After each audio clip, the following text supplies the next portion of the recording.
नमस्कार मंडळी, मी मनीषा. तर आजच्या दिवसाची सुरुवात होत आहे भाजीपाला घेण्यापासून. तर आज सकाळी सकाळी भाजीवाले काका आले होते. त्यांनी मस्त फ्रेश असं भाजीपाला आणला होता. त्यामुळे ना मी इथे टोमॅटो, वांगे घेतलेले आहेत. आणि आमच्या इथे ना रोज भाजीवाला येत नाही, त्यामुळे आला की पटकन भाजी घ्यायला जावे लागते. आणि काय हे सांगू की आपण हमेशा एकाच भाजीवाल्याकडनं भाजी घ्यायची, त्यामुळे चांगला डिस्काउंट मिळतो. भाजी घेतली आणि घरी आले.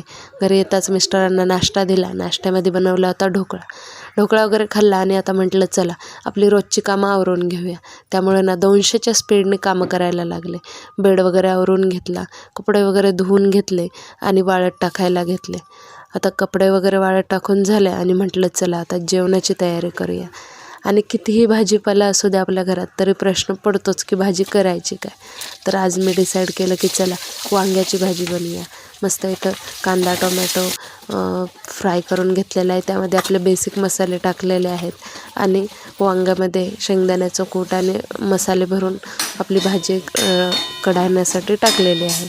तर म्हटलं आता चला भाजी तर झालेली आहे, वरून कोथिंबीर टाकली आणि आता म्हटलं चला गरमागरम भाकरी करून घेऊया. तर इथं मी ज्वारीच्या भाकऱ्या बनवलेल्या आहेत आणि अशा प्रकारे आपल्या भाकऱ्याही तयार झालेल्या आहेत.